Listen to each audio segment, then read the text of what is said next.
sekitarku. Aku merasa tak mampu, namun ku tak mau menyerah. Aku tak ingin berputus asa. Dengan gagah berani aku melangkah, Dan ternyata aku bisa. Mohon maaf Bu Sutiani, saya ingin meminta waktu panjenengan untuk melakukan wawancara terkait tugas dari pendidikan guru penggerak, yaitu terkait modul 3.1 yang berjudul pengambilan keputusan berbasis nilai-nilai kebaikan sebagai pemimpin. Dari wawancara ini nanti saya akan mengajukan 8 pertanyaan yang mana panjenengan jawab sesuai kondisi real, sesuai di SD Negeri 1 Semare, seperti itu. Baik, langsung saja untuk pertanyaan pertama. Selama ini bagaimana panjenengan selaku seorang pemimpin dapat mengidentifikasi kasus-kasus yang merupakan dilema etika atau rujukan moral? Sudah? Oke, itu untuk nomor 1. Ya, gini. Dalam identifikasi kasus yang berkaitan dengan etika, dilema etika, biasanya kami itu menentukan terlebih dahulu siapa yang terlibat dalam kasus tersebut. Lihat dulu siapa yang terlibat, kemudian kita tidak bisa mengumpulkan fakta-fakta itu hanya dari sepihak. Harus mengumpulkan fakta-fakta itu dari berbagai sumber, sehingga nanti tidak memihak salah satu. Kemudian yang ketiga, menguji apakah fakta itu ada kebenarannya, sehingga fakta di lapangan bagaimana benar dan salahnya itu bagaimana kita uji berdasarkan fakta yang ada di lapangan. Ya, saya kira itu. Ya. Baik Bu Ani, terima kasih untuk konfirmasi dari wawancara nomor 1. Sekarang yang nomor 2. Selama ini bagaimana panjenengan selaku seorang pemimpin menjalankan pengambilan keputusan di sekolah, terutama untuk kasus-kasus di mana ada 2 kepentingan, yang mana 2 kepentingan tersebut sama-sama benarnya. Nah, menika pripun panjenengan sebagai seorang pemimpin mengambil keputusan untuk kedua dilema tersebut? Yang pertama, ketika ada kasus yang seperti itu, kita diskusikan dahulu dengan semua warga sekolah. Diskusi dengan warga sekolah, kemudian kita minta pendapat dari beberapa warga sekolah itu, bagaimana itu terjadi, kasusnya bagaimana, sehingga nanti tidak ada yang dirugikan, semuanya bisa mengambil positifnya, sehingga dari diskusi itu nanti ada kesepakatan bersama, tidak ada yang dirugikan dari satu pihak pun, sehingga duduk bersama, diskusi bersama, mengambil kesepakatan bagaimana caranya untuk menangani kasus itu. Jadi berarti tidak ada keputusan sepihak, intinya seperti itu ya Bu. Ya, baik, saya lanjutkan untuk berikutnya. Langkah-langkah atau prosedur seperti apa yang biasa panjenengan lakukan selama ini untuk pengambilan keputusan? Itu bagaimana langkah-langkah panjenengan untuk mengambil keputusan?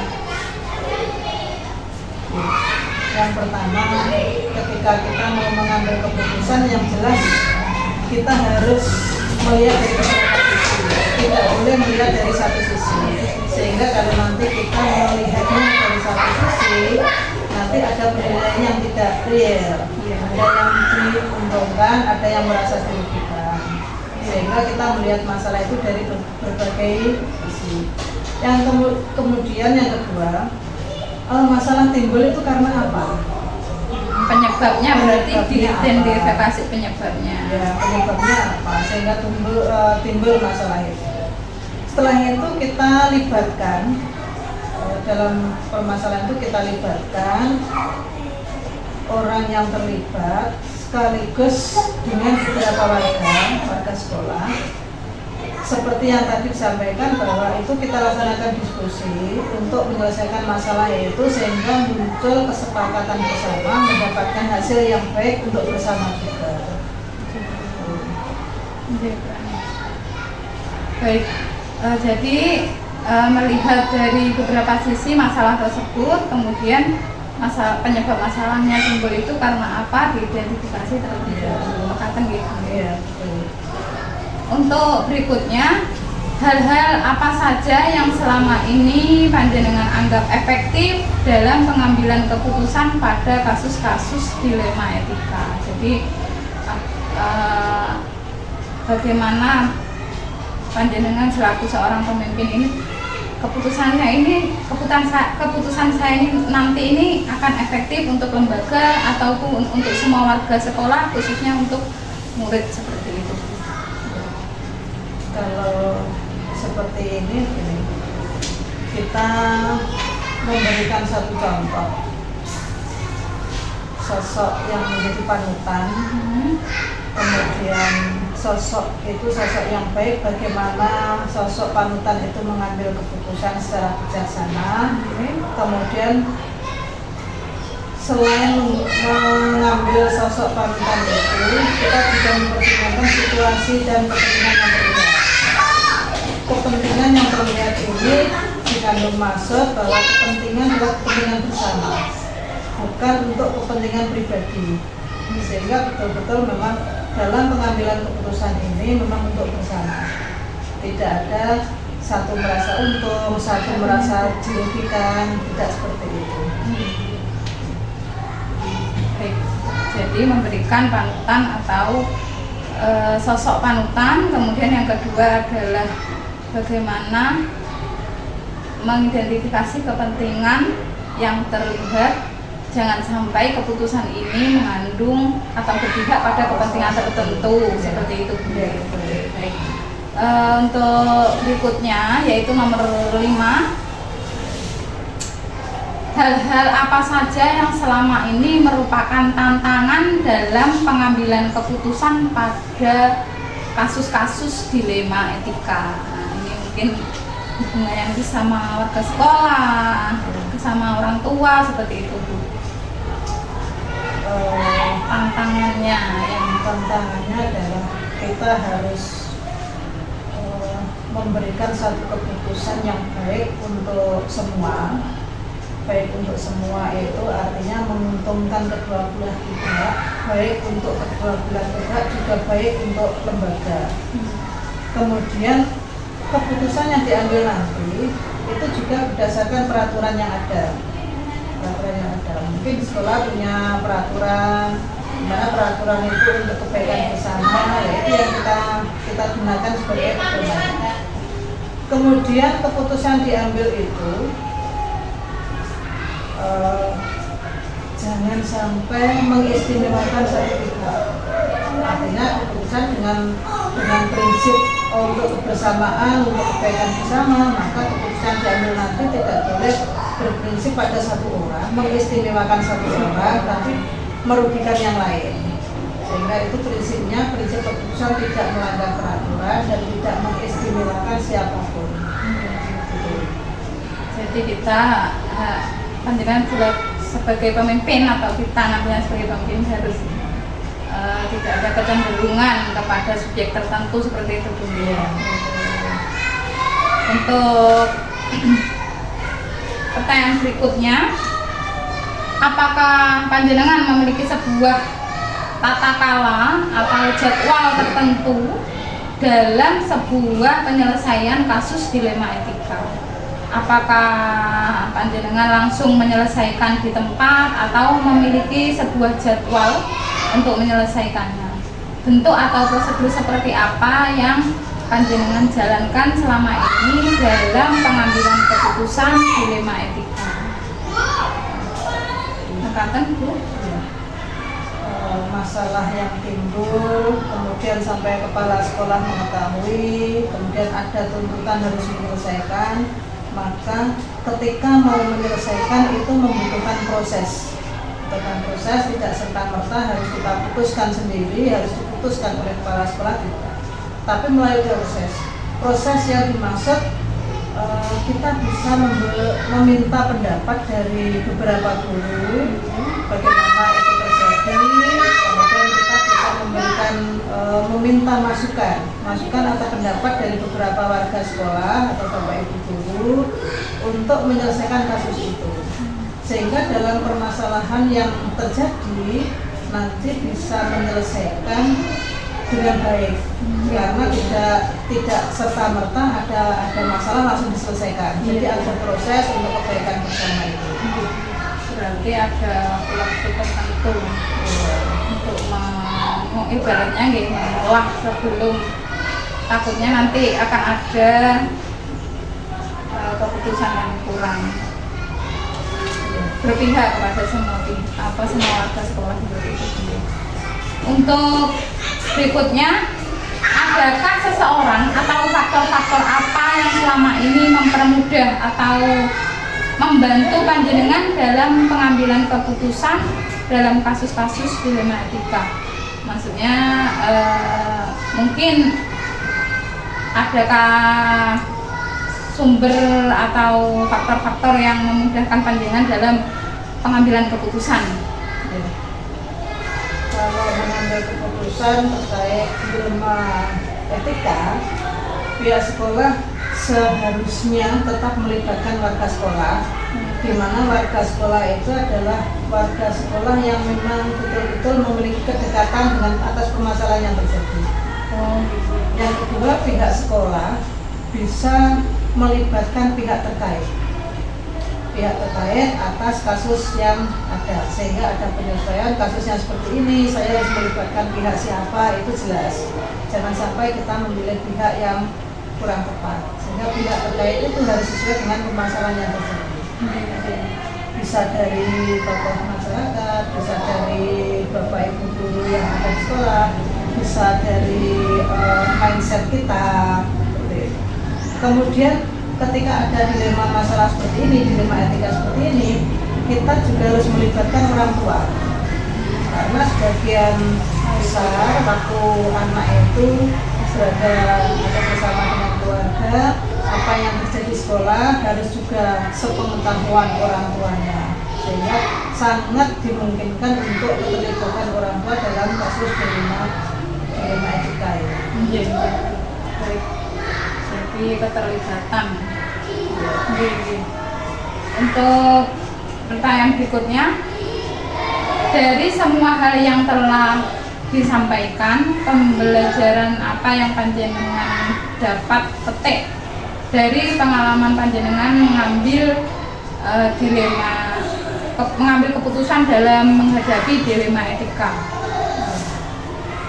Yang pertama, kita bisa menganalisis permasalahan yang ada. Kemudian setelah dianalisis masalah, kita mencoba memberikan solusi. Kemudian yang kedua, ketika ada permasalahan, kita berani mengambil keputusan atau berani mengambil trik penyelesaian itu ada nilai-nilai yang dimasukkan, nilai kebijaksanaan. Artinya kepala sekolah harus bijaksana dalam menentukan keputusan. Bijaksana di sini tidak hanya terhadap guru, tapi juga terhadap murid. Bijaksana itu juga terhadap murid. Artinya kita tetap berpihak kepada murid, karena murid perlu perkembangan secara psikologis, perlu ada perkembangan yang lebih baik. Kemudian yang ketiga, ketika mengambil keputusan itu pasti ada resiko.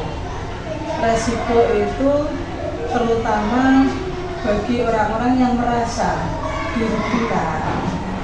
Maka dari itu, keputusan yang kita ambil nanti diupayakan meminimalisir resiko yang terjadi, atau berdampak negatif itu kita minimalisir. sehingga keputusan itu harus betul-betul bijak, beruntung untuk semua orang, juga tidak merugikan siapapun. Baik. Jadi dalam pengambilan keputusan kita selalu menganalisis terlebih dahulu untuk pengambilan solusi seperti itu. Ya. Kemudian berani mengambil keputusan yang mana keputusan tersebut harus didasarkan pada nilai-nilai kebajikan atau nilai-nilai kebijaksanaan. Selain itu juga ada meminimalisir resiko terhadap semua warga sekolah.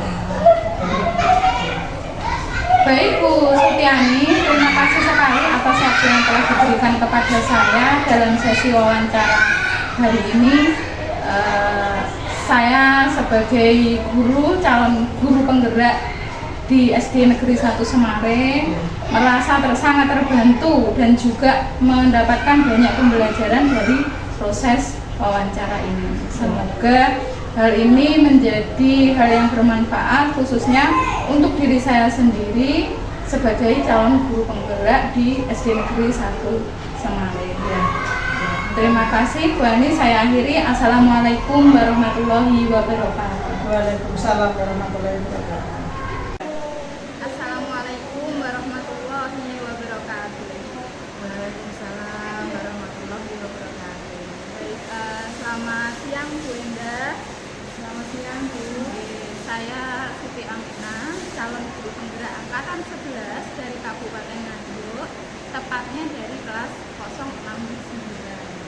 Nah, pada sesi kali ini saya akan melakukan wawancara kepada kepala sekolah mengenai modul yang sesuai dengan modul 3.1, yaitu pengambilan keputusan berbasis nilai-nilai kebajikan sebagai pemimpin.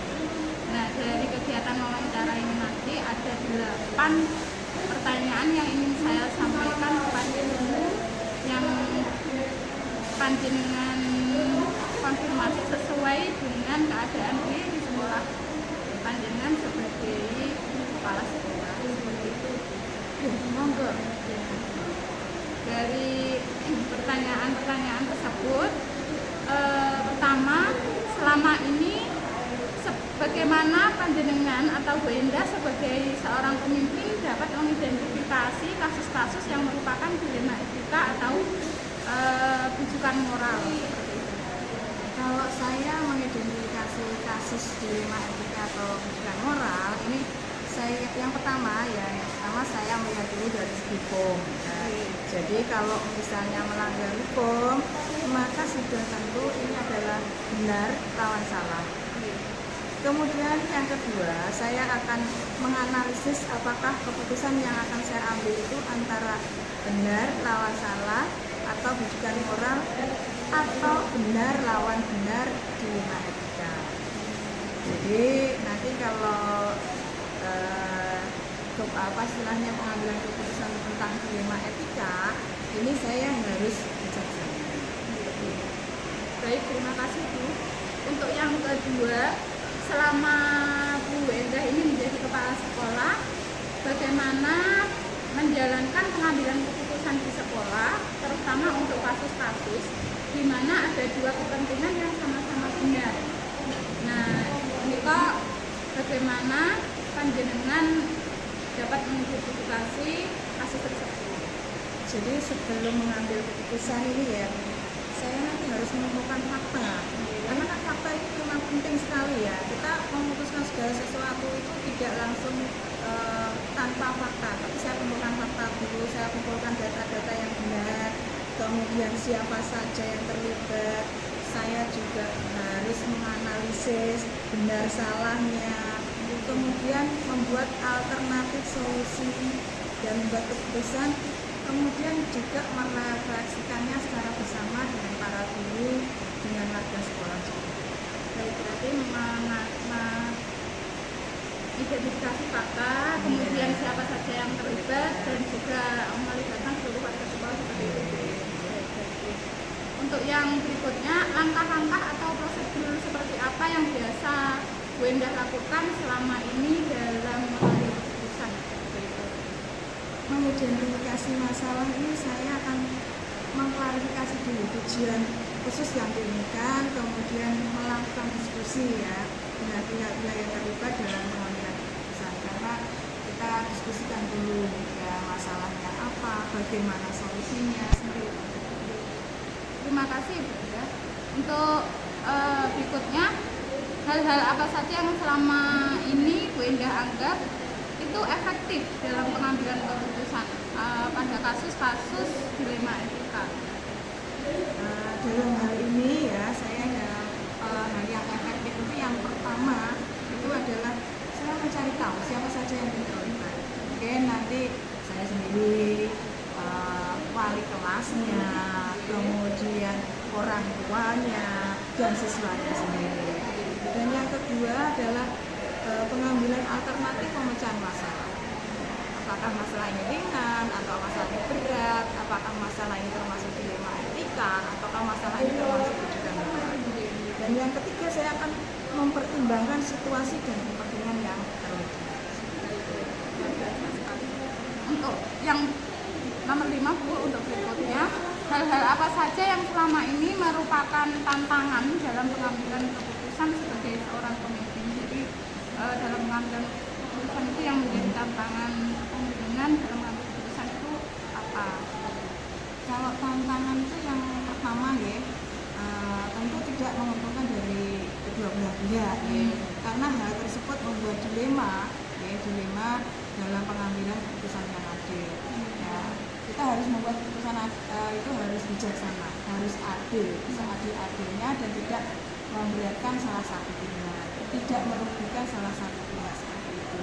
Kemudian yang kedua tantangannya adalah keputusan yang dibuat itu bertentangan dengan peraturan atau tata tertib yang berlaku di sekolah.